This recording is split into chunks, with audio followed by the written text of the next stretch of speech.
So ayun, good morning mga kabas life. So duty na tayo, no? So last day na natin ito lang ngayon dito sa Magallanes. So nandito ko pala ako sa Alabang, dito sa lugar ng aking mga magulang. Kasi taga rito po, totally taga rito po talaga kami. So hindi dito na ako lumaki sa lugar na to. So dito ako nag-stay habang ako'y naka-duty dito sa Magallanes sa Maynila, no? So ngayon, September 25, shoutout sa anak ko si Carl James. Birthday niya po ngayon, araw na to. So, wala, nasa duty ako kahit na karawan at may okasyon sa bahay. Yun talaga, yun talaga ang buhay bilang isang inspector. Mas unahin ang duty kaysa pamilya, pero hindi pa pabayaan ang pamilya.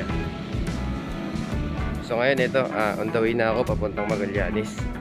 So alas 3 na po, kailangan bago mag alas 4 nasa Magallanes na ako. Yan. So nga pala ay bukas pala ay iba na ang destino ko. Sa isang buwan ako dito sa Maynila. So tumawag na sa akin kung saan ang destino ko. Balik ulit tayo sa Laguna. So back to the home base. So ayan, dala ko lahat ng gamit ko. Ayan, sa likod. Para ako naglayas eh. Pero okay lang yan. Ganun talaga ang duty. So, para tayo nag-evacuate. Tara, let's go. So Lianas, ayan dito yan sa Alabang Central Mall. Lianas Central Mall. So sarado pa at madaling araw pa lang po. Alas 3 pa lang po ngayon. Kasi napakaluwag ng kalsada. Kaunti pa lang ang mga namamasada. So ayan nga mga kamaslep, nag-jeep na ako papuntang Magallanes na. Kasi yun lang ang available na pwedeng sakyan niya yung oras na to. Kasi wala pang mga bus. Malilate na ako pagka hindi pa ako sumakay. So good morning mga kabas life. Andito na tayo ngayon sa Magallanes at naka-duty na tayo. So ayan, Magallanes na tayo, Magallanes. So last day natin dito ngayon.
So inabot na po pala tayo mga kabaslife ng umaga, no? So nakuha na natin lahat ng first aid, pwede tayo mag-roving.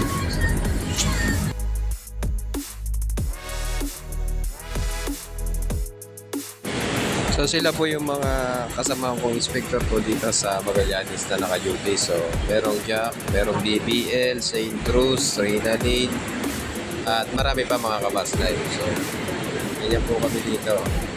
Pagka nandito kami sa Magallanes, yan po yung ginagawa namin. So pag may dumarating pong bus, inabangan po namin, tapos binibilang po yung mga nababa at inaad po namin doon, pinapas po namin doon sa mga sakay pa ng bus. So para makuha namin ang pinakabuong laman ng bus, kung ilan pasahero ang sakay sa loob nito.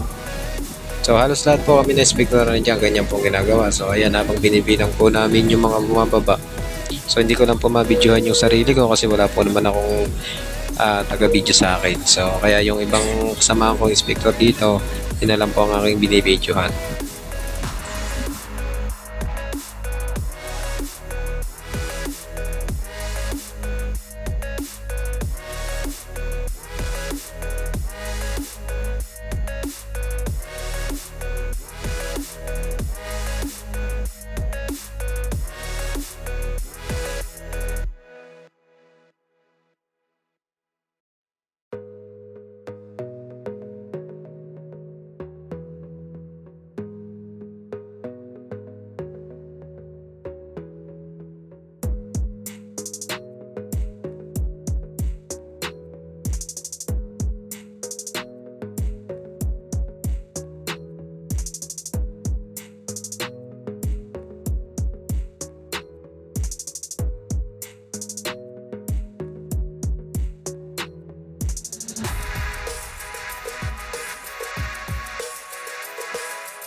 Sakay nga po pala ako dyan sa 253 galing Santa Cruz. So, on the way ako dyan papuntang terminal.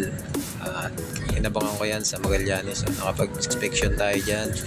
So, kompleto. Ayos naman po yung ating pag-inspection. At shoutout sa driver nito, si Mr. Garriaga, at sa kanyang konduktor na si Postrado. So, mga veteranong record konduktor yan ng Santa Cruz. Yan, bigla na lang bumuhos ang malakas na ulan dito sa Magallanes. Ayan ah.